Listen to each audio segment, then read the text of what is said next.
Okay, so at the end of the day, the arguments to not eat animals, to be a vegetarian and, possibly, a vegan lifestyle, it's about the welfare of animals. It's not about, hey, how are you progressing on your path to enlightenment? Basically the intention, we're going to get into consequentialism and virtue ethics. It's kind of like moral philosophy. But yeah, say for example, if there's like a medical doctor or scientist, right? A pioneering, scientist. Okay, if one, even if one is entirely driven for fame, renown, status, egotism, right? And if they solve some deadly, presently uncurable disease, sure, that's definitely credited to them as righteousness, as virtue.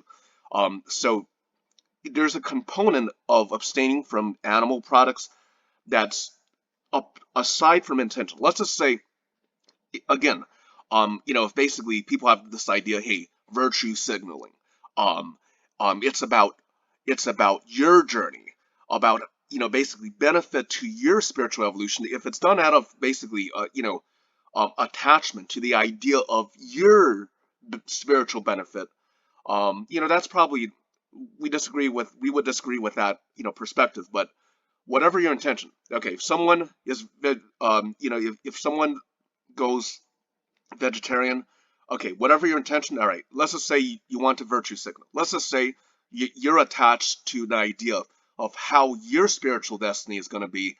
But what it's really about is the objectivity. Whatever your intentions, at the end of the day, um, abstaining from animal consumption, that's okay. It's not about your spiritual journey, right? It's about the welfare.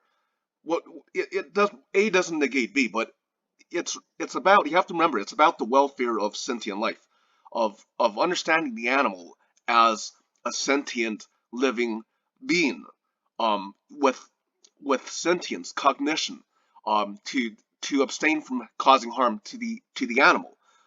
So basically, if people interpret it, um, whatever the person's intentions, just the simple refrain from consuming animals, that's good for um, not only the animal but for the person. So if you combine the right intention with the right action, that's even better. But even absent the right intention, the act of the refraining from acts of violence, basically, just by doing ahimsa, that's good, whatever your intentions. So as the general preamble, it's definitely possible for people to stop eating animals.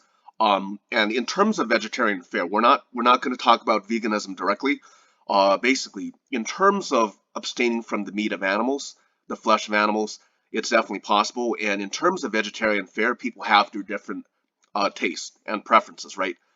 So you don't have to eat, live a sattvic, dietary lifestyle, unless if you're following a spiritual program, that's great. But we just want people to know that um, there is delicious vegetarian fare, not necessarily vegan. In the general sense, there are delicious vegetarian fare. Based on preference, there could be, food that is spicy and hot to the 10th level, sweet to the 10th level. There's if you want to live, if you want to adhere to a sattvic diet, that's good. But we just want people to know that absolutely. If people think, hey, vegetarian food isn't delicious, you just have not found the most delicious vegetarian food that you would actually crave. So first of all, the argument: vegetarianism is bland. That's utterly false. So with an ecosystem of delicious food, we have our own preferences for food. So basically, on a personal note, if such food, diversity of food, that's sweet, that's hot, that's different types of flavors. We're kind of fans of spicy food. You know, not necessarily always of a sattvic nature, but yeah, you can definitely fulfill all. In terms of taste, a vegetarian diet isn't bland. But one of the unique challenges we feel like adopting a vegan lifestyle could be because of the limitations of the ecosystem, right? So, when we were looking for pure vegan fare, so we kind of find ourselves, all right, so if something on a menu, for example, if it says, meatless, vegetarian pizza, uh, that's not entirely our kind of, preferred food, then we're basically looking at, all right, is it vegan cheese substitute, where basically is it just because a diet doesn't, a particular type of cuisine doesn't, if one particular dish, um, it doesn't contain meat, what if it contains milk and dairy? So we understand the vegan perspective in the moral imperative of how, in terms of the welfare of animals. Um, so that could be, we feel like there's specifically unique challenges, especially in a society that, that's dominated by, for example, meat consumption, meat products everywhere. The challenge of being vegetarian, that's one thing, but basically, finding readily accessible just vegan fare free of milk and dairy everywhere, that is probably more challenging depending on, society, the cultural ecosystem.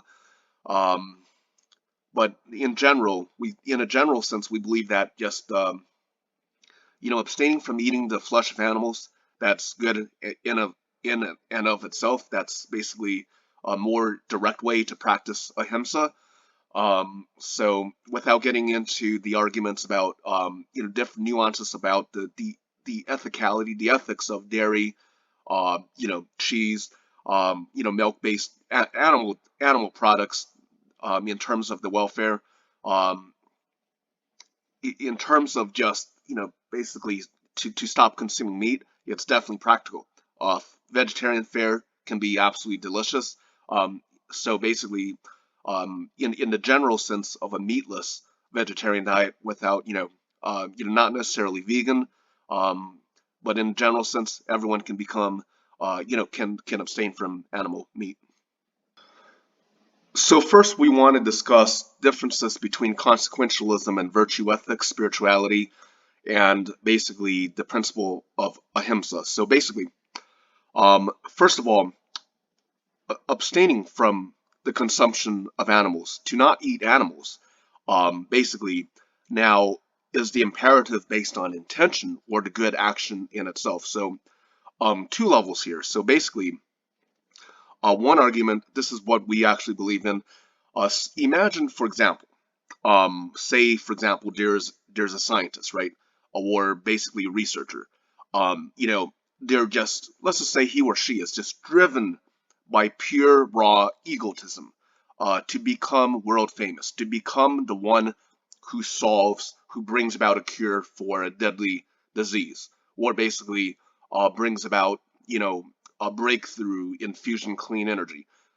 If Even if the person is entirely ego driven, um, but if they end up creating good outcomes for humanity, that is definitely, credited onto them as righteousness.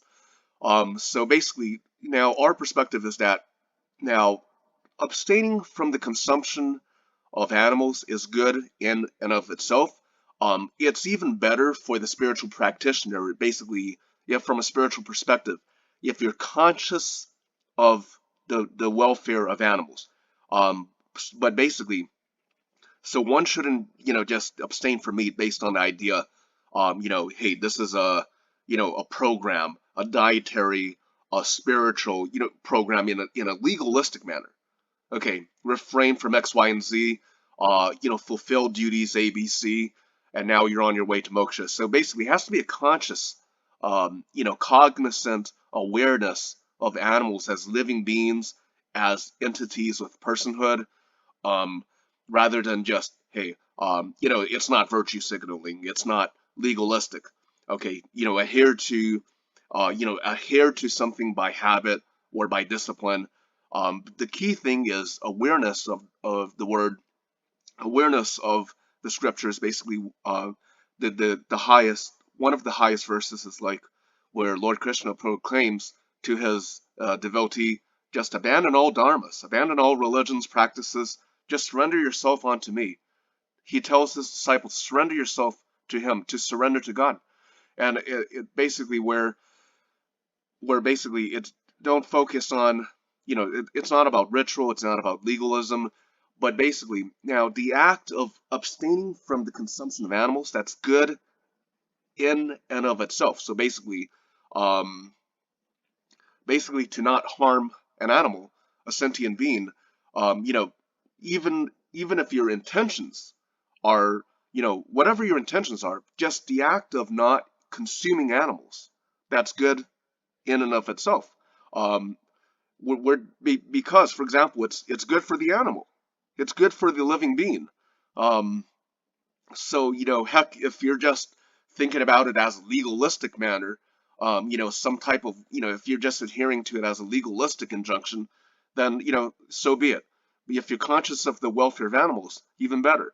Um, but whether or not you're basically, misinterpreting it, interpreting it correctly, have a genuine concern for welfare of animals, or if you're virtue signaling, the key thing is if you don't eat animals, if you refrain from consuming animals, that's good for the lives of the animals downstream. Okay, whatever your intentions, you know, stop thinking about is this, good for your journey to moksha. If basically you're clinging on to basically selfish desire to advance spiritually, but the bottom line of ahimsa is the concern for you recognize the animal, the living beings that you see as living sentient persons. And so you take action to refrain from causing harm towards animals, by living a lifestyle that is at peace with nature, with respect to the animal life.